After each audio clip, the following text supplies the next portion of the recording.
Bonjour. Si ce n'est pas déjà fait, je t'invite à t'abonner en cliquant juste en dessous. Tu peux même activer la petite cloche pour ne manquer aucune des histoires vraies que je te conte tous les 15 jours.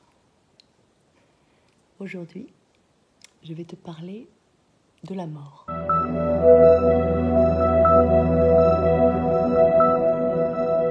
La mort, ça peut faire peur, surtout dans notre société occidentale où il n'en est jamais question. Pourtant, la vie et la mort ne sont que les deux côtés d'une même pièce. Une polarité comme le chaud, le froid, le jour, la nuit. Sans la mort, sans la perspective de la mort, impossible de goûter la vie. En ce qui me concerne, j'ai un rapport très intense à la mort et aux morts, de par mon histoire personnelle. C'est de ça dont je vais te parler aujourd'hui. Mon histoire avec la mort, elle commence dans le ventre maternel. Non programmée, non souhaitée, j'arrive un peu comme un cheveu sur la soupe, dans une famille endeuillée par la perte d'un fils. Je vais venir au monde la même année. C'est aujourd'hui prouvé par la science, on ressent tout, on absorbe tout, on comprend tout, dès le ventre maternel. Et même avant, je dirais, mais c'est un autre débat.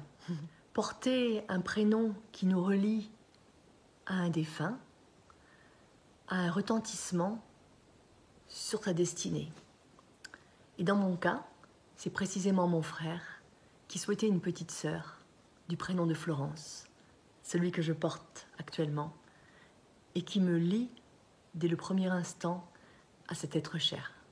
Je suis donc née avec un contrat d'âme, quelque chose qui me relie à lui. Si j'en parle aujourd'hui publiquement pour la première fois, c'est d'une part parce que je lui ai fait la promesse dans le passage entre la vie et la mort où nous nous sommes croisés, d'être la briseuse de silence. Et c'est aussi parce que la Toussaint vient d'avoir lieu, fête des morts, et que nous avons pu nous reconnecter et nous libérer l'un l'autre de nos dettes karmiques respectives, comme nous nous l'étions promis également il y a fort longtemps. Il m'aura fallu bien plus de 40 ans pour découvrir que je peux facilement communiquer avec les morts et qu'ils me considèrent comme un canal pour le faire. Déjà enfant, je me glissais en secret dans la chambre de mes parents et je parlais, je communiquais avec le portrait de ce défunt. On me disait qu'il s'agissait de quelqu'un d'autre, mais moi je savais bien que ce n'était pas la vérité. Mais il m'aura donc fallu du temps, beaucoup de temps pour comprendre, assimiler et savoir quoi faire de cette faculté de communiquer facilement avec les morts. Et les vivants, sans savoir pourquoi, en sont conscients. C'est à moi qu'on demande d'accueillir le dernier souffle de mon grand-père dans mon propre lit. Quand je me rends à l'hôpital, c'est moi qui joue la dernière partie de Scrabble avec quelqu'un qui disparaît le lendemain. C'est à moi que l'époux, croisé à peine 5 minutes dans l'entrebâillement d'une porte, annonce le décès en premier par un coup de téléphone improbable. Et tout au long de ma vie, c'est ainsi.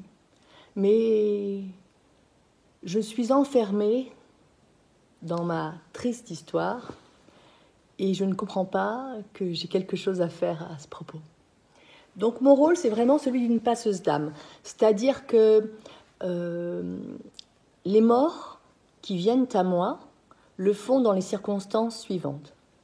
Ou bien ils vivent une fin de vie difficile, ils savent leur heure venue, ils souhaitent même partir et ils me contactent. Ou bien c'est leur dernière journée de vie et ils souhaitent que je sois là. Ou bien ils partent dans des souffrances compliquées, ils ont des choses à régler et ils me demandent de les libérer. Ou bien ils sont les seuls à détenir un lourd secret qu'ils n'ont pu partager avec personne et ils veulent que j'en sois la dépositaire.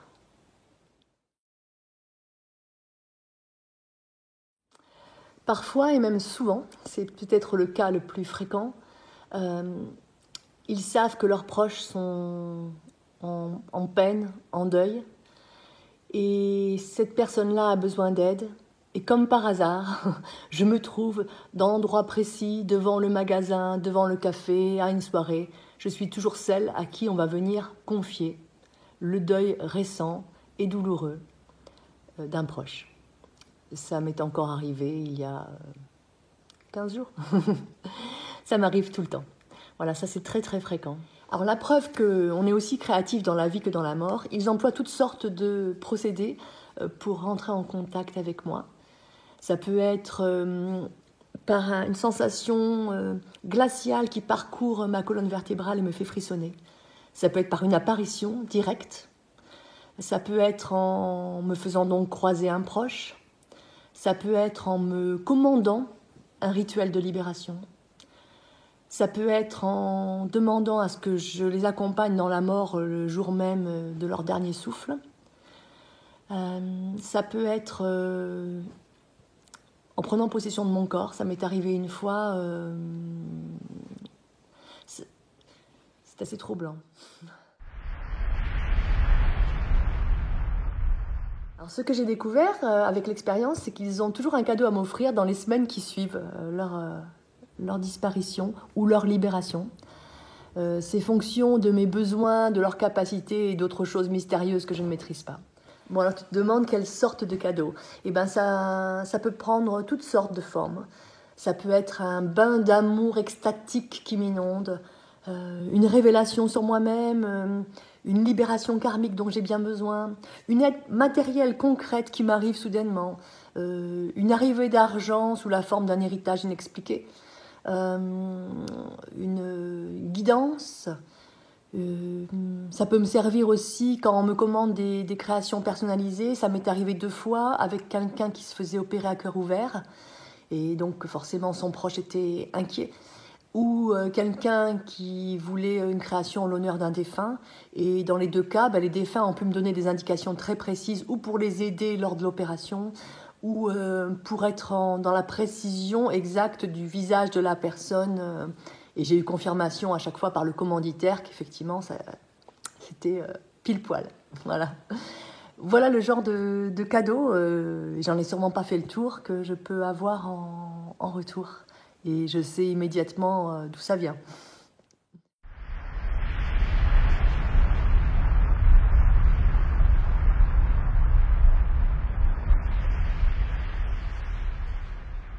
J'ai donc des dizaines d'histoires à te raconter sur les passations d'âme. Certaines, je ne peux pas te les narrer, elles impliquent trop d'intimité, de confidentialité ou de douleur. Mais je ne manquerai pas de t'en raconter quelques-unes très jolies, très étonnantes, qui devraient te charmer ou t'émerveiller. Je te souhaite une belle journée et de cheminer dans la compréhension du fait que nous ne sommes que la densification dans la matière d'une réalité énergétique qui va bien au-delà. Et si toi aussi tu veux contribuer, n'hésite pas à partager cette vidéo. À bientôt!